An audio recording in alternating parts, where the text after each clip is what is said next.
वचसा जायते मैत्री वैरं च वचसैव हि वचसा जायते संपत् सर्वज्ञः किल भाषते.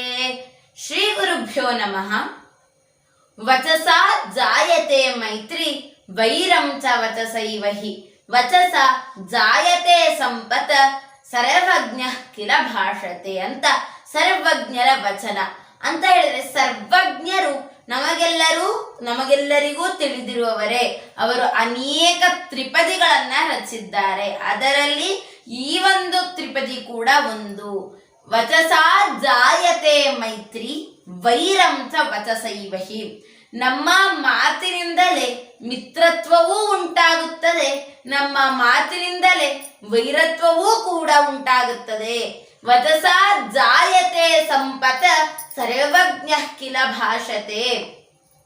ವಚಸ್ಸಿನಿಂದಲೇ ಅಂತ ಹೇಳಿದ್ರೆ ಮಾತಿನಿಂದಲೇ ಸಂಪತ್ತು ಕೂಡ ಲಭಿಸುತ್ತದೆ. ಅದಕ್ಕೋಸ್ಕರ ನಮ್ಮ ಮಾತು ಶುದ್ಧವಾಗಿರಬೇಕು ಅಂತ ಸರ್ವಜ್ಞರು ಹೇಳ್ತಾರೆ. ಹಾಗೆ ಕನ್ನಡದಲ್ಲಿ ಒಂದು ಮಾತಿದೆ, ಮಾತೆ ಮುತ್ತು ಮಾತೆ ಮೃತ್ಯು ಅಂತ. ನಾವು ಒಳ್ಳೆಯದಾಗಿ ಒಳ್ಳೆಯ ಮಾತಿನಿಂದ ಎಲ್ಲರಿಗೂ ಒಳಿತನ್ನೇ ಮಾಡುವಂತಹ ಮಾತುಗಳನ್ನಾಡಿದರೆ ಅದು ಮುತ್ತಾಗುತ್ತದೆ. ಯಾವಾಗ ಕೆಡುಕನ್ನು ಕೆಟ್ಟದಾಗಿ ಒರಟಾಗಿ ಅನವಶ್ಯಕವಾದಂತಹ ಮಾತುಗಳನ್ನಾಡುತ್ತೇವೆಯೋ ಅದು ಮೃತ್ಯುವಾಗುತ್ತದೆ. ಈ ಮುತ್ತು ಮೃತ್ಯು ಕೇವಲ ಒಂದು ಅಕ್ಷರದ ವ್ಯತ್ಯಾಸವಾದರೂ ಮೃತ್ಯು ಅನ್ನೋದು ನಮ್ಮ ಜೀವನವನ್ನ ನಾಶ ಮಾಡುತ್ತೆ ಅಂತ ಅರ್ಥ. ಈಗ ನಮ್ಮ ಕಾಲಿಗೆ ಏನಾದ್ರೂ ಗಾಯವಾದ್ರೆ ನಾವು ಏನಾದರನ್ನಾದರೂ ಹಚ್ಚಿಕೊಂಡು ನಾವು ಏನ್ ಮಾಡ್ಬೇಕಂತ ಹೇಳಿದ್ರೆ ಪರಿಹಾರವನ್ನ ಮಾಡ್ಕೋಬಹುದು, ಅಂದ್ರೆ ಅದನ್ನ ನಾವು ಪರಿಹರಿಸ್ಕೊಳ್ಬಹುದು. ಆದ್ರೆ ನಮ್ಮ ಮನಸ್ಸಿಗೆ ಆದಂತಹ ನೋವು ಎಂದಿಗೂ ಕೂಡ ಅದು ಮಾಸಲಾರದು.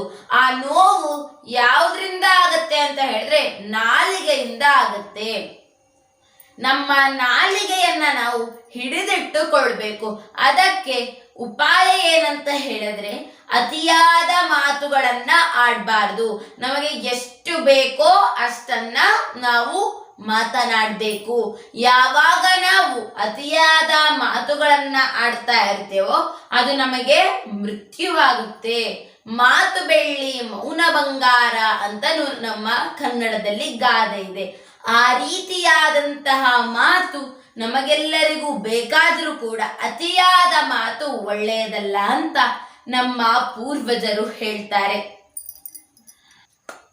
ನಮ್ಮ ಪೂರ್ವಜರು ಹೇಳ್ತಾರೆ, ಮಾತು ಬಲ್ಲವನಿಗೆ ಜಗಳವಿಲ್ಲ, ಊಟ ಬಲ್ಲವನಿಗೆ ರೋಗವಿಲ್ಲ ಅಂತ. ಯಾರು ಎಷ್ಟು ಊಟವನ್ನ ಮಾಡಬೇಕು, ಯಾವ ಹೊತ್ತಿನಲ್ಲಿ ಎಷ್ಟು ಊಟವನ್ನ ಮಾಡಬೇಕು, ಬೆಳಗ್ಗೆ ಎದ್ರೆ ತಕ್ಷಣ ಉಪ್ಪಿನಕಾಯಿ ತಿನ್ನೋದು ಹೀಗೆ ಮಾಡಿದ್ರೆ ನಮ್ಗೇನಾಗತ್ತೆ ಅಂತ ಹೇಳಿದ್ರೆ ಹೊಟ್ಟೆ ಉರಿ ಬರುತ್ತೆ.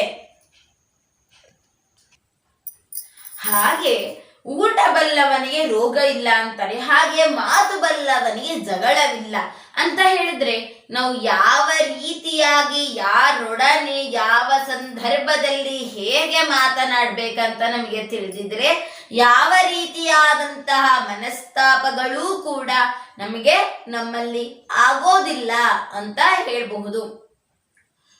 ಮಾತನ್ನ ಆಡಬಹುದು, ಆದ್ರೆ ಏನಾಗುತ್ತೆ ಅಂತ ಹೇಳಿದ್ರೆ ಒಳಗೊಂದ್ಮುಖ ಹೊರಗೊಂದ್ಮುಖ ಅಂತ ಇರುತ್ತೆ. ಅಂತ ಹೇಳಿದ್ರೆ ಹೊರಗಿನಿಂದ ಎಲ್ಲರೂ ಚೆನ್ನಾಗೆ ಮಾತನಾಡಿಸಿದ್ರು ಕೂಡ ಒಳಗೆ ಆ ಒಂದು ಹೊಟ್ಟೆ ಕಿಚ್ಚು ಎಂಬ ಮಾರಿ, ಹೊಟ್ಟೆ ಕಿಚ್ಚಿನ ಮೊಟ್ಟೆ ಕೋಳಿಗಳು ಎಂಬಂತೆ ಆ ಹೊಟ್ಟೆ ಕಿಚ್ಚು ಯಾವಾಗಲೂ ಉರಿತಿರುತ್ತೆ. ಆ ಹೊಟ್ಟೆ ಕಿಚ್ಚಿನಿಂದ ನಮ್ಮ ನಾಲಿಗೆಯಿಂದ ಹೊರಡುವ ಯಾವ ಪದಗಳು ಹೊರಡುತ್ತೆ ಅಂತ ನಮ್ಗೆ ಗೊತ್ತಾಗೋದಿಲ್ಲ. ಮೊದಲು ಹೊಟ್ಟೆ ಕಿಚ್ಚನ್ನ ಬಿಡಬೇಕು. ದ್ವೇಷವು ದ್ವೇಷಿಯನ್ನು ಸುಡದೆ ಬಿಡದು ಅಂತ ಹೇಳ್ತಾರೆ. ಅದಕ್ಕೋಸ್ಕರ ಯಾರ ಬಗ್ಗೆಯೂ ದ್ವೇಷವನ್ನ ಮಾಡದೆ ನಾವು ಏನ್ ಮಾಡ್ಬೇಕು ಅಂತ ಹೇಳಿದ್ರೆ ಒಳ್ಳೆಯ ಮಾತುಗಳನ್ನ ಆಡ್ತಾ ಒಳ್ಳೆಯ ಪ್ರೀತಿಗಳನ್ನ ಹಂಚ್ತಾ ನಾವು ಬದುಕಬೇಕು. ಒಂದೂರಿನಲ್ಲಿ ಒಬ್ಬ ರಾಜ ಇರ್ತಾನೆ. ಆ ರಾಜ ಯಾವಾಗ್ಲೂ ಕೂಡ ಒಳ್ಳೆಯವನಾಗಿರ್ತಾನೆ. ಒಮ್ಮೆ ಆ ರಾಜನಿಗೆ ಜ್ಯೋತಿಷ್ಯವನ್ನ ಅಂದ್ರೆ ತನ್ನ ಜಾತಕವನ್ನ ತಿಳಿದುಕೊಳ್ಬೇಕಂತ ಆಸೆ ಆಗತ್ತೆ. ಅವನು ಇಡೀ ರಾಜ್ಯದಲ್ಲಿ ಯಾವ ಯಾವ ಶ್ರೇಷ್ಠ ಹೆಸರಾಂತ ಜ್ಯೋತಿಷಿಯರು ಇದ್ದಾರೆ ಕರೆಸ್ತಾನೆ. ಎಲ್ಲಾ ಜ್ಯೋತಿಷಿಗಳು ಬರ್ತಾರೆ, ಎಲ್ಲವನ್ನ ಹೇಳ್ತಾರೆ. ಕೊನೆಗೆ ಇನ್ನಿಬ್ರು ಸರದೇ ಇರುತ್ತೆ. ಮೊದಲನೆಯವನು ಬರ್ತಾನೆ, ಬಂದು ರಾಜನ ಕೈಯನ್ನ ನೋಡ್ತಾನೆ. ಕೈಯನ್ನ ನೋಡಿ ಹೇಳ್ತಾನೆ, ಇನ್ನು ಸ್ವಲ್ಪ ದಿನದ ನಂತರ ನೀವು ಮರಣವನ್ನ ಅಪ್ತೀರಾ ಅಂತ ಹೇಳ್ತಾನೆ. ಅದಕ್ಕೆ ಕ್ರೋಧಗೊಂಡ ರಾಜ ಅವನನ್ನ ಸೆರೆಮನೆಗೆ ಅಂದ್ರೆ ಜೈಲಿಗೆ ಕಳಿಸ್ತಾನೆ, ಶಿಕ್ಷೆಯನ್ನ ವಿಧಿಸ್ತಾನೆ. ಕೋಪಗೊಂಡಂತಹ ರಾಜ ಇನ್ನೊಬ್ಬ ಜ್ಯೋತಿಷಿಯನ್ನ ಕರೆದು ತನ್ನ ಕೈಯನ್ನ ತೋರಿಸ್ತಾನೆ.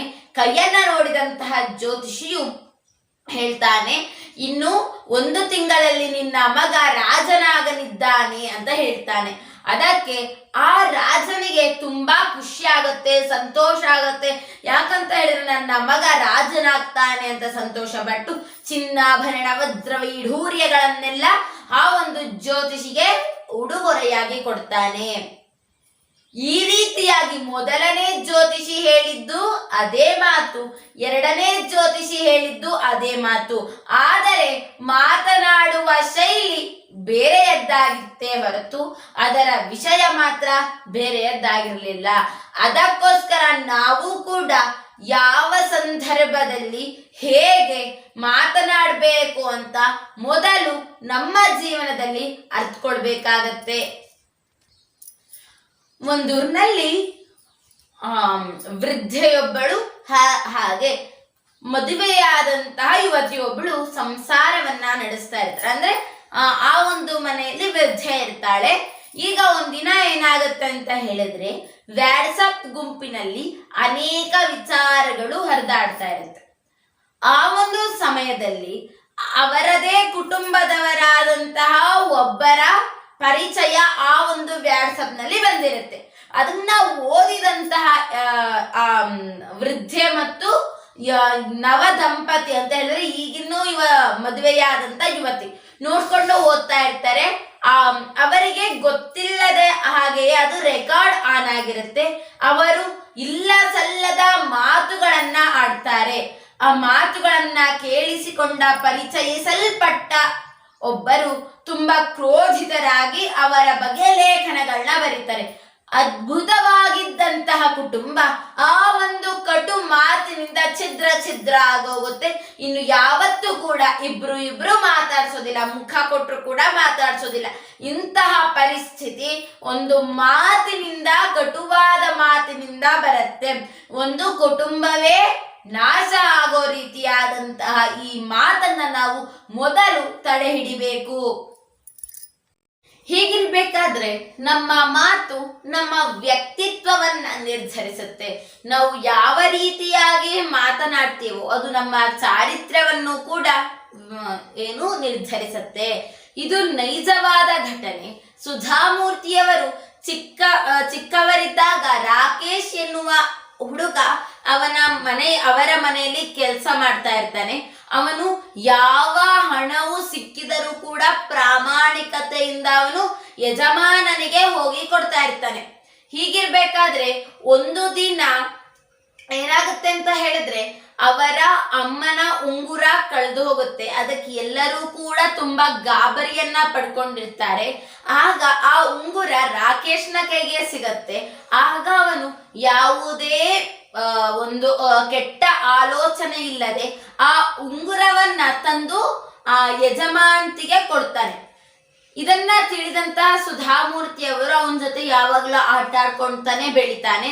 ಹೀಗೆ ಆ ರಾಕೇಶ್ ದೊಡ್ಡವರು ಆಗ್ತಾನೆ. ಆಮೇಲೆ ಅವನಿಗೆ ಮದ್ವೆ ಆಗತ್ತೆ. ಅವನು ಊರನ್ನ ಬಿಟ್ಟು ಹೋಗ್ತಾನೆ. ಇನ್ನು ಸುಧಾಮೂರ್ತಿ ಅವರು ದೊಡ್ಡ ಇನ್ಫೋಸಿಸ್ ಸಂಸ್ಥೆಯನ್ನ ಸ್ಥಾಪಿಸಿ ಅದರಲ್ಲಿ ಕಾರ್ಯನಿರತರಾಗಿರ್ತಾರೆ. ಒಮ್ಮೆ ರಾಕೇಶ್ ಮತ್ತೆ ಅವನ ಮಗ ಇನ್ಫೋಸಿಸ್ ಸಂಸ್ಥೆಯ ಸುಧಾಮೂರ್ತಿ ಅವರ ಹತ್ರ ಬಂದು ವಿದ್ಯಾರ್ಥಿ ವೇತನಕ್ಕಾಗಿ ಅವರು ಕೇಳ್ಕೋತಾರೆ. ಅದಕ್ಕೋಸ್ಕರ ಸುಧಾಮೂರ್ತಿಯವರು ಹೇಳ್ತಾರೆ, ಇಲ್ಲ ವಿದ್ಯಾರ್ಥಿ ವೇತನ ಕೊಡಕ್ ಆಗೋದಿಲ್ಲ, ಬೇಕಾದ್ರೆ ನಾನು ದುಡ್ಡನ್ನ ಕೊಡ್ತೇನೆ, ಮರುದಿನ ಅದನ್ನ ನೀವು ವಾಪಸ್ ನೀಡಿ. ಅಂದ್ರೆ ಮರುದಿನ ಅಲ್ಲ, ನಿಮ್ಮ ಓದು ಎಲ್ಲ ಮುಗಿದೇ ಆದ್ಮೇಲೆ ಆ ಒಂದು ಧನವನ್ನ ಅಂದ್ರೆ ಹಣವನ್ನ ನನಗೆ ವಾಪಸ್ ಕೊಡಿ, ನೀವು ಕೊಟ್ಟಂತ ಹಣದಿಂದ ಬಡ ಮಕ್ಕಳ ಉದ್ಧಾರವನ್ನ ಮಾಡ್ಬೋದು ಅಂತ ಸುಧಾಮೂರ್ತಿ ಅವರು ಕೆಲವಷ್ಟು ಹಣವನ್ನ ರಾಕೇಶ್ನ ಮಗನಿಗೆ ಕೊಡ್ತಾರೆ. ಹೀಗೆ ರಾಕೇಶ್ ಓದ್ತಾನೆ, ಚೆನ್ನಾಗಿ ಓದ್ತಾನೆ, ದೊಡ್ಡ ವ್ಯಕ್ತಿಯಾಗಿ ಬೆಳಿತಾನೆ. ಆದ್ರೆ ಸುಧಾಮೂರ್ತಿ ಅವರಿಗೆ ಹಣವನ್ನ ಕೊಡೋದಿಲ್ಲ. ಅವರಿಗೆ ಸ್ವಲ್ಪ ಖೇದ ಉಂಟಾಗತ್ತೆ. ಆದ್ರೂ ಅವರು ತಮ್ಮ ಮನಸ್ಸಿಗೆ ಸ್ವಲ್ಪ ಸಮಾಧಾನವನ್ನ ಮಾಡ್ಕೋತಾರೆ. ಸಮಾಧಾನವನ್ನ ಮಾಡಿ ದೂರವಾಣಿ ಕರೆಯನ್ನ ಮಾಡುತ್ತಾರೆ. ಆಗ ನಿಮ್ಗೆ ಗೊತ್ತಾ, ನೀವು ಓದ್ಬೇಕು ಅಂತ ಇಷ್ಟಪಟ್ಟಾಗ ನಾನು ಧನವನ್ನ ಕೊಟ್ಟೆ, ನೀವು ವಾಪಸ್ ಕೊಡ್ತೀನಿ ಅಂತ ಹೇಳಿದ್ರಿ, ಅದು ನೆನಪಿದೆಯಾ ಅಂತ ಕೇಳಿದಾಗ ರಾಕೇಶ್ನ ಮಗ ನೆನಪಿದೆ ಅಂತಾನು ಹೇಳ್ತಾನೆ. ಆದ್ರೆ ಇನ್ನೂ ಪ್ರಶ್ನೆ ಕೇಳು ಹೊತ್ತಿಗೆ ಅವನೇನ್ ಮಾಡ್ತಾನೆ ಅಂತ ಹೇಳಿದ್ರೆ ದೂರವಾಣಿ ಕರೆಯನ್ನ ಕಟ್ ಮಾಡ್ತಾನೆ. ಆದ್ರೂ ಸ್ವಲ್ಪ ನೊಂದಿಕೊಂಡಂತ ಸುಧಾಮೂರ್ತಿ ಅವರು ಮತ್ತೆ ಕರೆಯನ್ನ ಮಾಡ್ತಾರೆ. ಮತ್ತೆ ಧನವನ್ನ ಕೊಡು ಅಂತ ಕೇಳಿದಾಗ ಏನು ಅಂತ ಹೇಳಿದ್ರೆ ಆ ರಾಕೇಶ್ನ ಮಗನ ಉತ್ತರ ಏನಾಗಿರುತ್ತೆ ಅಂತ ಹೇಳಿದ್ರೆ, ಇಲ್ಲ, ನೀವು ನನ್ನ ಅಪ್ಪನ ಹತ್ರ ನನ್ನ ಮನೆಯಲ್ಲಿ ದುಡಿಸ್ಕೊಂಡ್ರಿ, ಆದ್ರೆ ನನ್ನ ಅಪ್ಪನಿಗೆ ತಿಂಗಳಿಗೆ 100 ರೂಪಾಯಿ ಅಂತ ಕೊಡ್ತಾ ಇದ್ರಿ. ಆದ್ರೆ ಅದು ಆಗಿನ ಕಾಲದಲ್ಲಿ ಹೆಚ್ಚಿತ್ತು, ಆದ್ರೆ ಈಗಿನ ಕಾಲದಲ್ಲಿ ಅದು ಕಡಿಮೆ ಆಗಿದೆ. ಅದಕ್ಕೋಸ್ಕರ ನೀವು ಕೊಟ್ಟಂತ ಹಣ ನನ್ನ ತಂದೆಯ ಸಂಬಳ, ನಾನು ನಿಮಗೆ ವಾಪಸ್ ಕೊಡೋದಿಲ್ಲ, ಮರಳಿ ಕೊಡೋದಿಲ್ಲ ಅಂತ ಹೇಳಿ ಕಟುವಾಗಿ ಮಾತನಾಡ್ತಾನೆ. ಇದರಿಂದ ಸುಧಾಮೂರ್ತಿಯವರಿಗೆ ಗೊತ್ತಾಗುತ್ತೆ, ಯಾವಾಗಲೂ ಕೂಡ ರೋಗ ರುಜಿನಗಳು ಮಾತ್ರ ವಂಶ ಪಾರಂಪರಿಕವಾಗಿ ಬರುತ್ತೆ ಹೊರತು ಒಳ್ಳೆಯ ಗುಣಗಳು ವಂಶ ಪಾರಂಪರಿಕವಾಗಿ ಬರೋದಿಲ್ಲ ಅಂತ. ಅದಕ್ಕೋಸ್ಕರ ಒಂದು ಮಾತಿನಿಂದ ಎಲ್ಲವೂ ತಿಳಿದ್ಬಿಡುತ್ತೆ. ಅದಕ್ಕೋಸ್ಕರ ಏನ್ ಮಾಡ್ಬೇಕಂತ ಹೇಳಿದ್ರೆ, ನಾವು ಮಾತನ್ನ ನಮ್ಮ ನಿಗಾ ವಹಿಸಿ ನಾವು ಮಾತನಾಡಬೇಕು. ಮೊದಲಾಗಿ ಅದನ್ನ ನಾವು ವರ್ಧಿಸ್ಕೊಳ್ಬೇಕು. ಸಂಸ್ಕೃತದಲ್ಲಿ ಒಂದು ಉಕ್ತಿ ಇದೆ, ಎಷ್ಟು ಅದ್ಭುತವಾಗಿದೆ ಅಂತ ಹೇಳಿದ್ರೆ, ಪ್ರಿಯವಾಕ್ಯ ಪ್ರದಾನೇನ ಸರ್ವೇ ತುಷ್ಯಂತಿ ಜಂತವಃ, ತಸ್ಮಾತ್ ಪ್ರಿಯಂ ಹಿ ವಕ್ತವ್ಯಂ ವಚನೇಕ ದರಿದ್ರತಾ ಅಂತ. ಮೊದಲೇ ಹೇಳ್ದಂಗೆ ವಚಸ ಜಾಯತೆ ಮೈತ್ರಿ ವೈರಂ ಚ ವಚಸೈವೇಹಿ ಅಂತ ನಾವು ಕೇಳ್ಪಟ್ಟಿದ್ದೀವಿ. ಅಂದ್ರೆ ಮಾತಿನಿಂದಲೇ ಮಿತ್ರತ್ವವು ಉಂಟಾಗತ್ತೆ ಅಂತ. ಅದೇ ರೀತಿಯಾದಂತಹ ಅರ್ಥವನ್ನ ಕೊಡುವಂಥದ್ದು ಪ್ರಿಯವಾಕ್ಯ ಪ್ರದಾನೇನ ಸರ್ವೇ ತುಷ್ಯಂತಿ ಜಂತವಃ ತಸ್ಮಾತ್ ತದೇವ ವಕ್ತವ್ಯಂ ವಚನೇಕ ದರಿದ್ರತಾ ಅಂತ. ಇಲ್ಲಿ ಪ್ರಿಯವಾಕ್ಯ ಪ್ರದಾನೇನ ಜಂತವಃ ಅಂತ ಹೇಳಿದ್ರೆ ನಾವೆಲ್ಲರೂ ಕೂಡ, ಪ್ರಾಣಿ ಪಕ್ಷಿ ಮಾನವರು ಎಲ್ಲರೂ ಕೂಡ ಪ್ರಿಯವಾಕ್ಯದಿಂದ ತುಷ್ಯರಾಗ್ತಾರೆ ಅಂತ ಹೇಳಿದ್ರೆ ಸಂತೋಷವನ್ನ ಉಂಟು ಮಾಡ್ತಾರೆ, ಸಂತೋಷವನ್ನ ಪಡ್ತಾರೆ. ಆ ರೀತಿಯಾದಂತಹ ಸಂತೋಷವನ್ನ ಪಡ್ಬೇಕಂತ ಹೇಳಿದ್ರೆ ಪ್ರಿಯವಾಕ್ಯವನ್ನ ಆಡ್ಬೇಕು. ಆ ಪ್ರಿಯವಾಕ್ಯವನ್ನ ಆಡೋದ್ರಿಂದ ನಮ್ಮ ಮಾತಿನಲ್ಲಿ ದಾರಿದ್ರ್ಯವು ಉಂಟಾಗೋದಿಲ್ಲ ಅಂತ. ಅದಕ್ಕೋಸ್ಕರ ಯಾವಾಗಲೂ ಕೂಡ ಪ್ರಿಯವಾದ ಮಾತನ್ನು ಅಂದ್ರೆ ಬೇರೆಯವರಿಗೆ ಇಷ್ಟವಾಗುವಂತಹ ಮಾತುಗಳನ್ನ ನಾವು ಯಾವಾಗಲೂ ಕೂಡ ಆಡ್ಬೇಕು. ಯಾವಾಗಲೂ ಕೂಡ ಮಾತು ಮುತ್ತಿನಂತ ಇರ್ಬೇಕೇ ಹೊರತು ಮಾತು ಮೃತ್ಯುವಾಗಬಾರದು. ಮೊದಲು ಅದನ್ನ ನಾವು ತಿಳ್ಕೊಂಡು ಈ ಒಂದು ಜಗತ್ನಲ್ಲಿ ನಾವು ಮುಂದುವರಿಬೇಕು. ಈ ಒಂದು ಜಗತ್ತು ಅನ್ನೋದು ಯಾವಾಗಲೂ ಕೂಡ ಸಾಗರದಂತೆ ಆಳವನ್ನು ಉಳ್ಳಂತಹ, ಸಾಗರದಂತೆ ವಿಶಾಲವಾಗಿರುವಂತಹ ಒಂದು ಜಗತ್ತು. ಆ ಜಗತ್ತಿನಲ್ಲಿ ನಮಗೆ ಯಾವ ರೀತಿಯಾಗಿ ಬದುಕಬೇಕು, ಯಾರ ಹೊಂದಿಗೆ ಯಾವ ರೀತಿಯಾಗಿ ವಾರ್ತಾಲಾಪವನ್ನ ಮಾಡಬೇಕು ಅಂತ ಮೊದಲು ನಮಗೆ ತಿಳ್ಕೊಳ್ಬೇಕು. ಆಗ ಮಾತ್ರ ನಮ್ಮ ವ್ಯವಹಾರ ಗುಣಗಳು ಹೆಚ್ಚುತ್ತಾ ಹೋಗುತ್ತೆ. ಒಂದು ಸಂದರ್ಶನಕ್ಕೆ ಹೋಗ್ತೀವಿ, ಅಲ್ಲಿ ನಾವು ಯಾವಾಗಲೂ ಕೂಡ ತಾಯಿಯಂತೆ ಮಾತನಾಡಬಾರ್ದು. ತಾಯಿ ಅಂತ ಹೇಳಿದ್ರೆ ಸಲಿಗೆ ಆಯ್ತಾ, ಸಲಿಗೆಯಿಂದ ಮಾತನಾಡ್ತೀವಿ ಅಂತ ಹೇಳಿದ್ರೆ ಸಂದರ್ಶನದಲ್ಲೂ ಆ ಸಲಿಗೆಯನ್ನೇ ಇಟ್ಕೊಂಡು ನಾವು ಮಾತನಾಡಿದ್ರೆ ನಮ್ಮ ಕೆಲಸಗಳನ್ನ ಕಳೆದುಕೊಳ್ಳುವಂತಹ ನಮ್ಮ ಕಾಲಿಗೆ ನಾವೇ ಕಲ್ಲು ಹಾಕಿಕೊಂಡಂತೆ ಆಗುತ್ತದೆ. ಅಂತ ಹೇಳಿದ್ರೆ ನಮ್ಮ ಕೈಗೆ ಬಂದ ತುತ್ತು ಬಾಯಿಗೆ ಇಲ್ಲ, ಅಂದ್ರೆ ಇನ್ನೇನು ಕೆಲಸ ಸಿಗುತ್ತೆ ಅನ್ನೋ ಅಷ್ಟರಲ್ಲಿ ನಮ್ಮ ಮಾತುಗಳಿಂದ ಕೆಲಸವನ್ನ ಕಳ್ಕೊಳ್ತಾ ಹೋಗ್ತೇವೆ. ಅದಕ್ಕೋಸ್ಕರ ಯಾರೊಂದಿಗೆ ಯಾವ ರೀತಿ ಯಾವ ಸಂದರ್ಭದಲ್ಲಿ ಹೇಗೆ ಮಾತನಾಡಬೇಕು ಅಂತ ನಮಗೆ ಮೊದಲು ತಿಳಿದಿರಬೇಕು. ಹೀಗಿರ್ಬೇಕಾದ್ರೆ ಮಾತು ಎಷ್ಟು ಮುಖ್ಯ ಅಂತ ಹೇಳಿದ್ರೆ ನಾವು ಅರ್ತ್ಕೊಳ್ತಾ ಹೋಗ್ಬೇಕು. ಏನಂತ ಹೇಳಿದ್ರೆ ಮಾತು ಆಡುದ್ರಿಂದ, ಮಾತು ಆಡಿದರೆ ಹೋಯ್ತು ಮುತ್ತು ಒಡೆದರೆ ಹೋಯ್ತು ಅಂತ ಹೇಳ್ತಾರೆ. ಅಂತ ಹೇಳಿದ್ರೆ ಒಮ್ಮೆ ಮಾತನಾಡಬಹುದು, ಒಮ್ಮೆ ಬಿಡಬಹುದು. ಆದ್ರೆ ಒಮ್ಮೆ ಮಾತನಾಡಿದ್ರೆ ಹೇಗೆ ಮುತ್ತು ಒಂದು ಹೊಡೆದ್ರೆ ಮತ್ತೆ ಅದನ್ನ ಪೂರ್ಣಿಸಕ್ಕಾಗೋದಿಲ್ಲ ಅಥವಾ ಜೋಡ್ಸಕ್ಕಾಗೋದಿಲ್ವೋ, ಹಾಗೆ ಮಾತಿನಿಂದ ಒಡೆದಂತಹ ಮನಸ್ಸನ್ನ ಮತ್ತೆ ಕೂಡಿಸಕ್ಕೆ ಎಂದೆಂದೂ ಸಾಧ್ಯವಿಲ್ಲ ಅಂತಾನೆ ಹೇಳ್ಬೋದು. ಅದಕ್ಕೋಸ್ಕರ ನಾವು ಹೆಚ್ಚು ಹೆಚ್ಚಾಗಿ ಒಳ್ಳೆಯ ಮಾತುಗಳನ್ನೇ ನಾವು ಯಾವಾಗಲೂ ಕೂಡ ಆಡಬೇಕು. ಕನ್ನಡದಲ್ಲಿ ಒಂದು ನುಡಿಮುತ್ತನ್ನ ಕಾಣಬಹುದು. ಗೋಡೆಗಳಲ್ಲಿ ಬಿರುಕು ಬಿಟ್ಟರೆ ಗೋಡೆಗಳು ಬಿದ್ದು ಹೋಗಬಹುದು, ಆದರೆ ಸಂಬಂಧಗಳಲ್ಲಿ ಬಿರುಕು ಬಿಟ್ಟರೆ ಗೋಡೆಗಳು ಹುಟ್ಟಿಕೊಳ್ಳುತ್ತವೆ ಅಂತ ಹೇಳಿದ್ರೆ 8 ವರ್ಷ 10 ವರ್ಷ 15 ವರ್ಷಗಳ ಹಿಂದೆ ಕಟ್ಟಿದಂತಹ ಮನೆಗಳ ಗೋಡೆ ಬಿರುಕು ಬಿಟ್ಟರೆ ಆ ಒಂದು ಗೋಡೆ ಬಿದ್ದು ಹೋಗುತ್ತೆ, ಮತ್ತೆ ಆ ಗೋಡೆಯನ್ನ ನಿರ್ಮಾಣ ಮಾಡಬಹುದು. ಆದರೆ ಯಾವಾಗ ಸಂಬಂಧಗಳು ದೂರ ಆಗುತ್ತೋ ಆಗ ಮಧ್ಯದಲ್ಲಿ ಒಂದು ಗೋಡೆಯನ್ನ ಗೋಡೆ ನಿರ್ಮಾಣವಾಗುತ್ತೆ. ಆ ಗೋಡೆಯನ್ನ ತುಂಡೈಸಲು ಸಾಧ್ಯವಾಗದಂತಹ ಗೋಡೆ ಅದು. ಆ ರೀತಿಯಾದಂತಹ ಗೋಡೆಗಳು ಎಂದಿಗೂ ಕೂಡ ನಮ್ಮ ಮಧ್ಯದಲ್ಲಿ ಹುಟ್ಟಬಾರದು. ಏನಂತ ಹೇಳಿದ್ರೆ, ಒಂದು ಅಂಗಡಿಗೆ ಒಬ್ಬ ವ್ಯಾಪಾರಿ ಹೋಗಿರ್ತಾನೆ. ಆ ವ್ಯಾಪಾರಿ 1000 ರೂಪಾಯಿನ ಒಂದು ದೊಡ್ಡ ಪುಸ್ತಕವನ್ನ ತಗೊಳ್ಬೇಕಂತ ಹೋಗಿರ್ತಾನೆ. ಇನ್ನೊಂದು ಆ ಒಂದು ಪುಸ್ತಕ ವ್ಯಾಪಾರ ಸರಿಯಾಗತ್ತೆ, ಅವನು ಎಲ್ಲರೊಂದಿಗೂ ಮಾತನಾಡಿಕೊಂಡು 1000 ರೂಪಾಯಿಯ ಪುಸ್ತಕವನ್ನ ಕೊಂಡು ಬರ್ತಾನೆ. ಇನ್ನೊಂದು ಕಡೆ ಅವನು ಒಂದು ಅಂಗಡಿಗೆ ಹೋಗ್ತಾನೆ. ಆ ಅಂಗಡಿ ಬಟ್ಟೆ ಅಂಗಡಿ ಆಗಿರುತ್ತೆ. ಅವನಿಗೆ ಒಂದು ಜುಬ್ಬಾ ಪೈಜಾಮ ಬೇಕಿರುತ್ತೆ. ಅವನು ಹೋಗಿ ಕೇಳ್ತಾನೆ. ಆ ಅಂಗಡಿಯ ಮಾಲೀಕರು ಸರಿಯಾಗಿ ಉತ್ತರ ನೀಡೋದಿಲ್ಲ. ಅದಕ್ಕೋಸ್ಕರ ಅವನು ಆ ಅಂಗಡಿಗೆ ಹೋಗುವುದನ್ನೇ ಬಿಟ್ಬಿಡುತ್ತಾನೆ. ಹಾಗೆ ಇನ್ನೊಬ್ಬ ಬರ್ತಾನೆ. ಇನ್ನೊಬ್ಬನಿಗೂ ಆ ಒಂದು ಬಟ್ಟೆಯ ಅಂಗಡಿಯ ಮಾಲೀಕ ಅದೇ ರೀತಿಯಾದಂತಹ ಉತ್ತರವನ್ನ ಕೊಡ್ತಾನೆ. ಆಗ್ಲೂ ಕೂಡ ಹೀಗೆ ಅನೇಕರಿಗೆ ಆಗಿದಂತಹ ಈ ಒಂದು ಮಾತಿನ ಬರಟುತನದಿಂದಾಗಿ ಆದಂತಹ ನೋವಿನಿಂದ ಯಾರು ಕೂಡ ಆ ಒಂದು ಬಟ್ಟೆಯ ಮಳಿಗೆಗೆ ಹೋಗೋದಿಲ್ಲ. ಅದಕ್ಕೋಸ್ಕರ ಅವರಿಗೆ ನಷ್ಟ ಸಂಭವಿಸುತ್ತೆ. ಅವರು ಪ್ರೀತಿಯಿಂದ ಅವರು ಕೇಳಿದಂತೆ ವಸ್ತ್ರಗಳನ್ನ ತೋರಿಸಿದ್ರೆ ಅವರಿಗೆ ವ್ಯಾಪಾರ ಹೆಚ್ಚಾಗ್ತಾ ಇತ್ತು. ಅದಕ್ಕೋಸ್ಕರ ಮಾತಿನಿಂದ ಹಲವಾರು ಸಂಬಂಧಗಳು ಬೆಸೆದರೆ ಹಲವಾರು ಸಂಬಂಧಗಳು ಹಾಳುಗೆಡುತ್ತೆ.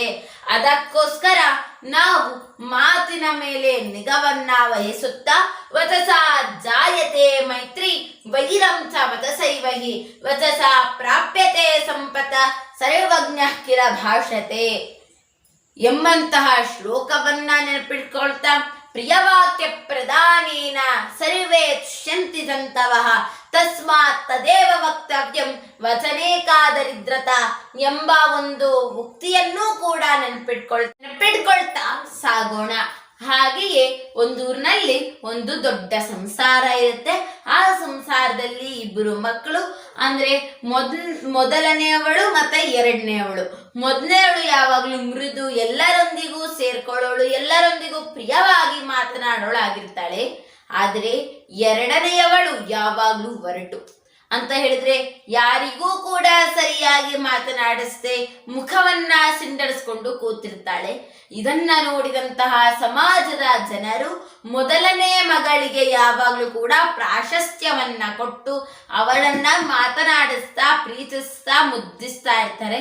ಆದ್ರೆ ಎರಡನೇ ಮಗಳಿಗೆ ಯಾರು ಕೂಡ ಪ್ರಾಶಸ್ತ್ಯವನ್ನ ಕೊಡ್ತಾ ಇರೋದಿಲ್ಲ. ಅದಕ್ಕೋಸ್ಕರ ನಾವು ಮೃದುವಾದ ಮಾತುಗಳನ್ನ ಆಡಬೇಕು. ಹಾಗೆ ಅವರು ಒರಟಾದ ಮಾತುಗಳನ್ನು ಆಡಿದ್ರೆ, ನಾವು ಮೃದುವಾದ ಮಾತುಗಳನ್ನ ಆಡಿದ್ರೆ ಅಲ್ಲಿ ನಮ್ಮ ಮೃದುವಾದ ಮಾತುಗೆ ಬೆಲೆ ಇರೋದಿಲ್ಲ. ಅದಕ್ಕೋಸ್ಕರ ಯೇ ಯಥಾ ಮಾಂ ಪ್ರಪದ್ಯಂತೆ ತಾಂ ತಥೈವ ಭಜಾಮ್ಯಹಂ ಮಮ ವರ್ತ್ಮಾನುವರ್ತಂತೆ ಮನುಷ್ಯ ಪಾರ್ಥ ಸರ್ವಶಃ ಅಂತ ಶ್ರೀಕೃಷ್ಣನು ಅರ್ಜುನನಿಗೆ 4ನೇ ಅಧ್ಯಾಯದ 11ನೇ ಶ್ಲೋಕದಲ್ಲಿ ಹೇಳ್ತಾನೆ. ಅಂತ ಹೇಳಿದ್ರೆ ಯೇ ಯಥಾ ಮಾಂ ಪ್ರಪದ್ಯಂತೆ, ಹೇಗೆ ನನ್ನನ್ನ ಯಾರು ಹೇಗೆ ಭಜಿಸ್ತಾರೋ ಅವರನ್ನೂ ಕೂಡ ನಾನು ಹಾಗೆಯೇ ಭಜಿಸುತ್ತೇನೆ ಅಂತ ಹೇಳಿದ್ರೆ ನಮ್ಮನ್ನ ಬೇರೆಯವರು ಯಾವ ರೀತಿಯಾಗಿ ಮಾತನಾಡಿಸ್ತಾರೋ ಅವರಿಗೂ ಕೂಡ ಅದೇ ರೀತಿಯಾಗಿ ಮಾತನಾಡಿಸ್ಬೇಕು. ಅವರು ಪ್ರೀತಿಯಿಂದ ಮಾತನಾಡಿಸಿದ್ರೆ ನಾವು ಪ್ರೀತಿಯಿಂದಲೇ ಮಾತನಾಡಿಸ್ಬೇಕು. ಒರಟಾಗಿ ಮಾತನಾಡಿಸಿದ್ರೆ ನಾವು ಕೂಡ ಒರಟಾಗಿಯೇ ಮಾತನಾಡಿಸ್ಬೇಕು. ಆ ಒರಟಾದ ಸ್ಥಳದಲ್ಲಿ ಮೃದುತ್ವಕ್ಕೆ ಬೆಲೆ ಇರೋದಿಲ್ಲ.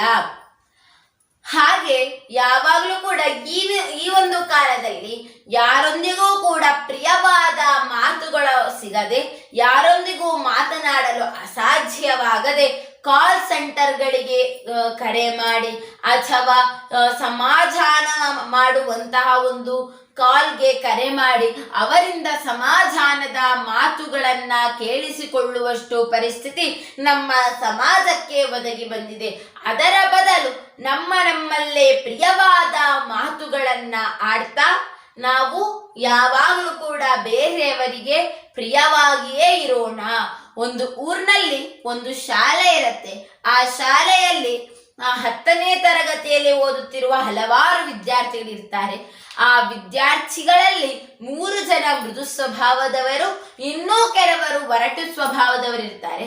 ಆ ಒರಟು ಸ್ವಭಾವದವರು ತಮ್ಮ ತಪ್ಪಿದ್ರೂ ಕೂಡ ತಮ್ಮ ಕೆಳಗಿರುವ ತಂಗಿಯಂದಿರಿಗೆ ಅಂತ ಹೇಳಿದ್ರೆ 8ನೇ ತರಗತಿ 7ನೇ ತರಗತಿ ಇಂತಹ ತರಗತಿಯಲ್ಲಿ ಓದುತ್ತಿರುವಂತಹ ಮಕ್ಕಳಿಗೆ ಬೈತಾ ಇರ್ತಾರೆ. ಆದ್ರೆ 3 ಜನ ಮೃತ್ವವನ್ನ ಉಳ್ಳವಂತವ್ರು ಏನ್ ಮಾಡ್ತಾರೆ ಅಂತ ಹೇಳಿದ್ರೆ ಅವರಿಗೆ ತಪ್ಪು ಮಾಡಿದ್ರೆ ತಿದ್ದಿ ಬುದ್ಧಿ ಹೇಳಿ ಸಮಾಧಾನವಾಗಿ ಅವರು ಪ್ರಿಯವಾದ ಮಾತುಗಳನ್ನ ಆಡ್ತಾ ತಾವು ತಿದ್ಕೊಳ್ತಾ ಬೇರೆಯವ್ರನ್ನ ತಿದ್ಸಕ್ಕೆ ಅವರು ಪ್ರಯತ್ನ ಮಾಡ್ತಾ ಇರ್ತಾರೆ. ಅದಕ್ಕೋಸ್ಕರ ಇಡೀ ಶಾಲೆಗೆ ಅವರ 3 ಜನ ಅಕ್ಕಂದಿರನ್ನ ಅಂದ್ರೆ ಮಕ್ಕಳನ್ನ 10ನೇ ತರಗತಿಯ 3 ಜನ ಮಕ್ಕಳನ್ನ ಕಂಡ್ರೆ ಇಡೀ ಶಾಲೆಗೆ ಇಷ್ಟ ಇರುತ್ತೆ. ಅದಕ್ಕೋಸ್ಕರ ಪ್ರಿಯವಾದ ಮಾತುಗಳನ್ನೇ ಆಡೋಣ, ಎಲ್ಲರಿಗೂ ಪ್ರಿಯರಾಗೋಣ ಅಂತ ಹೇಳ್ತಾ ನನ್ನ ಮಾತಿಗೆ ಪೂರ್ಣ ವಿರಾಮವನ್ನ ನೀಡ್ತೇನೆ. ಧನ್ಯವಾದಗಳು.